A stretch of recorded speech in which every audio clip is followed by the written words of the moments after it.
Hey everyone! Today's video is not really going to be a vlog. It's going to be all about our ultrasound and our anatomy scan, our 20-week anatomy scan. And as you would have just saw, I just got a little bit of footage because it was just kind of crazy. And in an anatomy scan, it's not really about, you know, getting cute footage and cute pictures. It's more they're looking at specific, you know, parts of the baby's body, making sure that everything's going okay. Half the time I didn't even know or understand what was going on the screen because they were like really zoomed into his leg or his arm or something like that. And it was just, you know, it wasn't really the kind of ultrasound that you really take a bunch of footage and vlog. So we did get some, which I will have already put, and then we got a few pictures, which I was kind of disappointed because at Addie's 20-week anatomy scan, we got like this huge like string of pictures, but we only got 4 this time. But we did find out this is the hospital that I went to. You know, it's an anatomy scan, so usually they tell you the gender at this. Obviously, we already knew the gender, but we just asked them to confirm, and it is definitely a boy. And yeah, he's doing good. I will talk about all of that, and then I will talk about everything that, you know, I've been talking about in the past few vlogs that I haven't really explained. But I have a few pictures. There's his little boy parts. There's his profile, and there's another profile, and then there's some little feet pictures, and I'll insert better, you know, I'll put better footage. But that's good. Everything went really good. He was looking good, and he's healthy and everything like that. His heartbeat was good. And so I'll just talk a little bit about what we've been kind of dealing with, and what I've said is like rough, but I didn't really want to explain it in the vlogs because I don't know, I'm just feeling overwhelmed and kind of frustrated. But if you don't already know, I've been having bleeding and cramping on and off since 7 weeks with this pregnancy, and they've basically just kept an eye on it, and I've had more ultrasounds to make sure the baby's okay.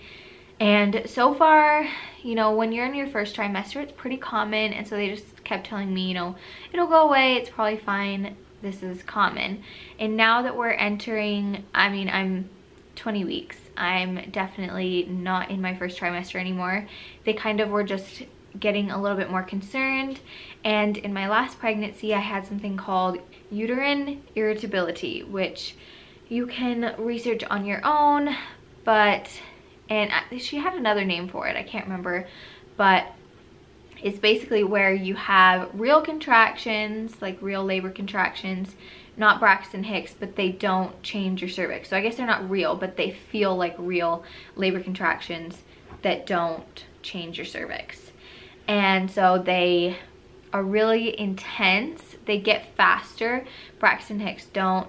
They get really fast, and they get closer together, and I get a ton in an hour when I do get them, and I get them a lot, and they get more intense, and they get more uncomfortable and more eventually painful. And obviously that's not Braxton Hicks. They don't change your cervix, but they can lead to real contractions, which then leads to a change in your cervix. And last time they were worried because I was already dilating earlier than they would have liked, and they didn't know if I was going to make it past 35 weeks.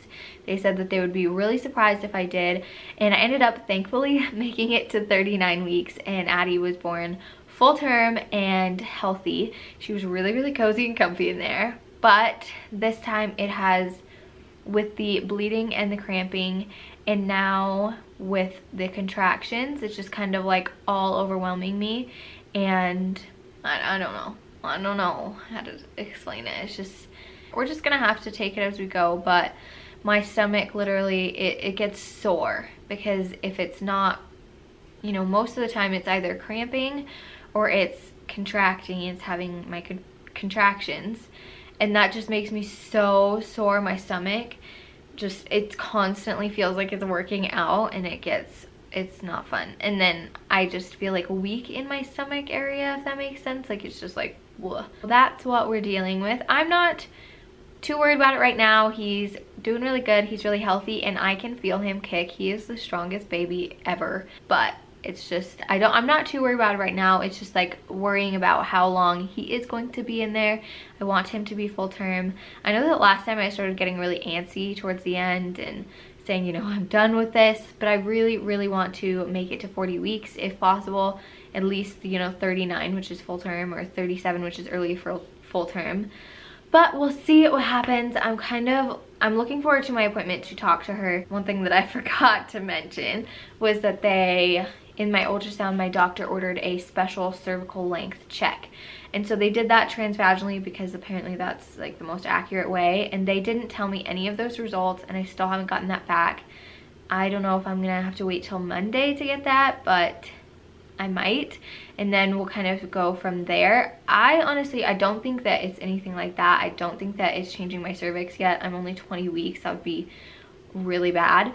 And they haven't been able to find anything in ultrasound so far that tells us why this is happening. So I'm just excited to go to my doctor's and hopefully talk to her and get some questions answered and get some things figured out and yeah, everything like that. And so I will see you all in our next video. It will be a normal vlog, but we will see you all tomorrow.